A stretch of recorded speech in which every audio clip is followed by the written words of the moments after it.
Nós dois somos grandes e somos grandes diferentes. Exato, isso aí. Agora, aquilo que nos move é muito parecido. Porque, por exemplo, se eu não comer, não, claro. eu não funciono bem. Todo mundo, né? É o combustível, né? Exatamente. Agora, veja, se eu não comer, eu não funciono bem para trabalhar em performance. E se você não comer, você também não vai funcionar bem para trabalhar em performance. Só que talvez a sua performance seja você manter uma rotina regrada. Uhum. É a regra. É assim. Vamos supor, agora faz de conta que ninguém está assistindo a gente, aí o Paulo médico senta com o Sérgio paciente. Eu jamais ia te dar um remédio assim, toma isso daqui que você vai emagrecer. Jamais. Você sabe o que eu dou? Eu te dou o meu telefone. Minha nutricionista que está atrás de mim, ela pergunta, Sérgio, o que você come e o que você gosta de comer? Você fala para ela, isso. Se você não tiver nenhum sintoma, se sua saúde estiver perfeita, se você não tiver uma alteração metabólica, uma alteração glicêmica, uma alteração de lípides, né, risco cardiovascular baixo, ou seja, se não tem nenhum motivo para te medicar, porque você não está em risco, você vai sair do meu consultório com uma dieta que você come o que você está acostumado. A única coisa que a gente vai fazer, a gente vai te ensinar janela, fracionamento e horizontalização. Enquanto você não sair disso, a gente não move adiante. Entendi. Tem um monte de profissional que reclama que não tem bom resultado. Por quê? Porque ele acha que, primeiro, criar uma rotina de alimentação para o paciente é colocar restrição imediata. Você vai lamber 2 amendoim às 7 da manhã e chupar um caroço de manga às 2 da tarde. Pô, Sérgio. Não dá, né? Quem vai fazer isso em sã consciência? Você é um cara, vamos estimar, quanto você está pesando hoje? Desculpa te perguntar, não sei se isso te incomoda. Não incomoda. Cara, devo estar aqui uns 150, 160, por aí. Legal. O cara de 150 160, você deve comer mais ou menos aí umas 6 mil calorias dia, 7 mil calorias dia, alguma coisa assim. Vamos supor que como, tá? Se a gente for ajustar o que é a dieta para o seu peso de massa muscular, o déficit é muito grande. Certo. A gente não faz isso. A primeira coisa que nós fazemos é acertar a sua rotina alimentar. Sérgio, primeiro objetivo, não é perder nada. O primeiro objetivo é, você vai comer tal hora. O que eu vou te dar? Meu telefone. Se você quiser me xingar porque você não consegue, eu prefiro que você me ligue para me xingar. Pô, Paulo, 9 da manhã, eu não consigo comer essa hora. Sabe por quê? Você vai lembrar de comer. Qual que é a tua ferramenta principal? É o teu smartphone, por exemplo, que vai ter um alarme. Hora de comer, hora de comer, hora de comer. Esse é o teu objetivo, essa é a tua ferramenta, esse é o teu tratamento. É aqui. A dieta, Sérgio, é do pescoço para cima. É isso aí que o pessoal fala mesmo. Quando a gente conseguir acertar sua janela alimentar e você tiver uma hora para começar a comer e uma hora para parar de comer, que você falou assim, não, beleza, minha última refeição vai ser às 20. Perfeito. Hora de ir para o segundo passo. Sérgio, vamos pegar tudo que você come. E agora a gente vai colocar em horário. Sabe o que vai acontecer? Vai acontecer igual aconteceu com um amigo meu que é nutricionista muito hábil, né? Daniel Coimbra. Daniel é um nutricionista de Fortaleza e que ele é aquela coisa do cearense. Ele tem umas sacadas, cara, que, sabe, é impressionante, né? Eu brinco, eu falo assim, cara, não mexe com o cearense. O dia que você tirar uma pirada com o cearense, você vai se arrepender o resto da vida. Porque os caras, eles não é que eles estão voltando com a farinha. Eles já foram na festa, sopraram as velhinhas, comeram o bolo e estão dando risada da sua cara. É. E ele atendeu um paciente muito desafiante. O paciente falou para ele assim, olha só, eu só como Big Mac. Aí, ó, aquele filme lá, né, que tem, né? É praticamente o Super Size Me. Isso, né? Super Size Me. E aí o que ele falou pro cara? Ele falou, tá bom. Vamos fazer em cima do seu Big Mac, né? Então, macho, você vai comer Big Mac. Aí ele falou, só que é o seguinte, como que você come esse Big Mac? Eu como 2 Big Mac na hora do almoço e como 2 Big Mac na hora da janta. Ele falou, então tá bom. Então você vai fazer o seguinte, são 4 mil quilocalorias, cara. Porra, 4 mil quilocalorias são calorias, tá?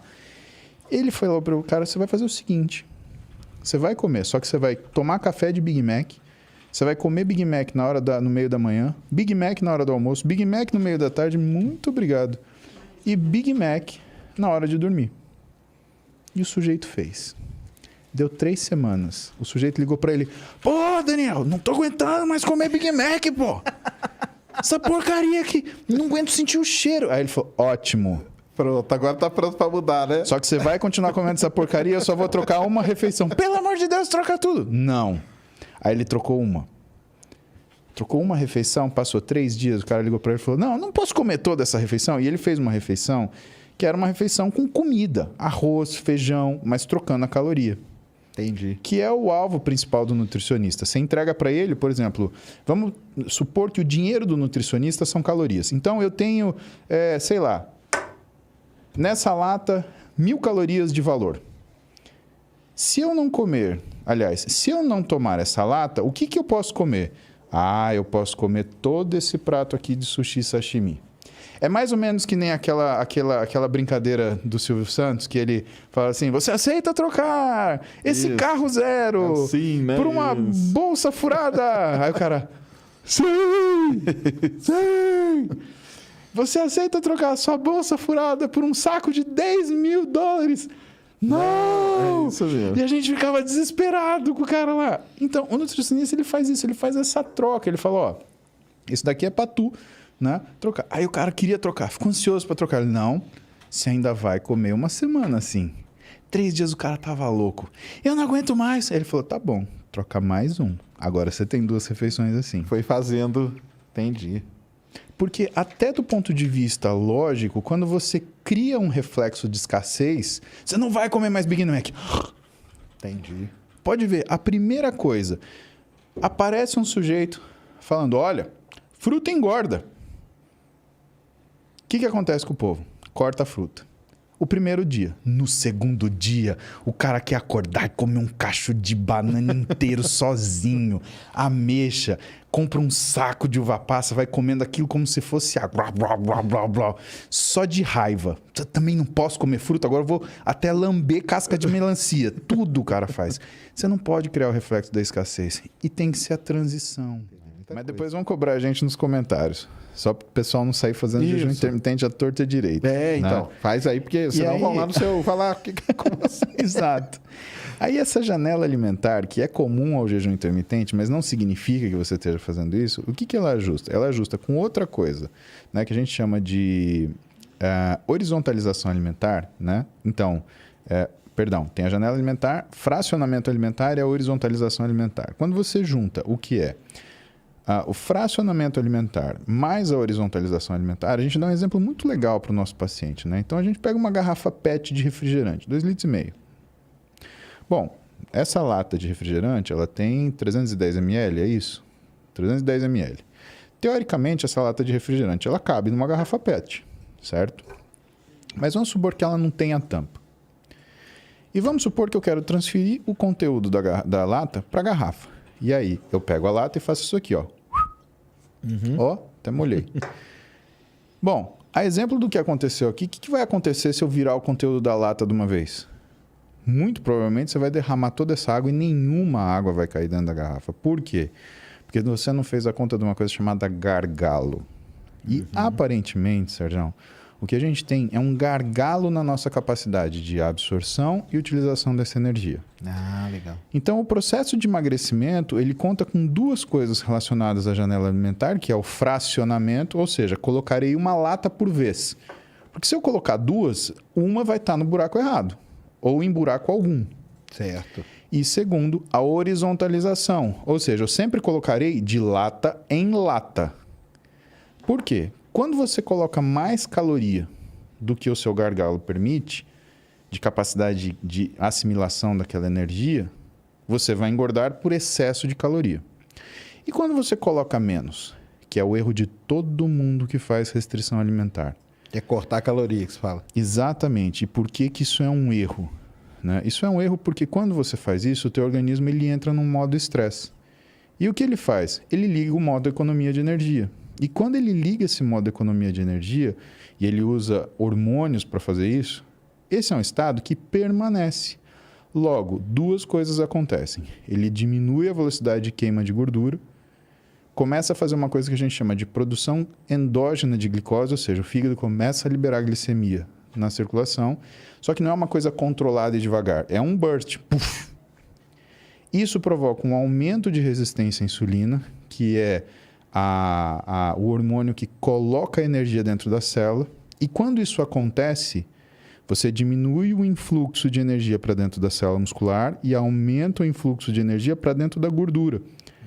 Porque para a célula muscular, você depende do transporte de insulina transmembrana para puxar a glicose para dentro dela, só que no adipócito, na célula de gordura, você depende de uma enzima chamada lipase lipoproteica. E que quando a insulina está alta, ela é ativada e ela capta toda essa energia rapidamente. O que acontece então? Existe uma transferência entre a energia do músculo para a energia da gordura. Por quê? Sem insulina no músculo, Sérgio, aquele músculo ele tende a fazer proteólise e se deteriorar. Isso libera energia na circulação, que a lipase lipoproteica ela vai captar e aumentar o adipócito. Isso quer dizer que você engorda quando você come menos também, porque você está transferindo no músculo para a gordura. Assim como quando você come mais, você engorda também. Por quê? Porque você está assumindo ali, né? aquilo que você não consegue metabolizar. Sim.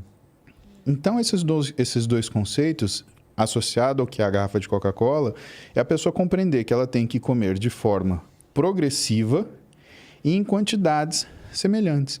Se as pessoas fizessem essas 3 coisas, Sérgio, todo mundo ia conseguir emagrecer. Mas não. É a história da agonia. Né? Ela tem uma agonia porque ela não se reconhece, ou porque ela não se sente inserida no meio social que ela vive, ou por qualquer outra razão, e ela quer o que resolver? Na pancada, mas não resolve na pancada. Se você der um soco no seu organismo, ele devolve com uma paulada 10 vezes mais forte. E aí, o que é essa paulada? Essa paulada é do pescoço para cima. É a alteração do que é a sua forma de percepção da sua capacidade nutricional ou da sua situação nutricional e você desenvolve transtornos alimentares. Compulsão, binge, anorexia, bulimia, que são doenças que matam e que tem pessoas que lidam com isso de forma profissional e maestralmente. Desequilibra a cabeça, né? Sem falsa modéstia, a pessoa que eu conheço que melhor lida com isso é minha esposa, a Roberta, que é nutricionista e que lida com essa área de transtornos alimentares. E você que está assistindo esse vídeo aqui no Talk Flow, se liga, olha só. Primeiro que você pode se tornar um membro, e aí você pode se tornar tanto um membro burguês quanto um membro humilde. E aí isso tem uma diferença aí no que você vai ganhar de volta. Desconto na loja, uns adesivos que a gente manda e por aí vai, tem várias paradas.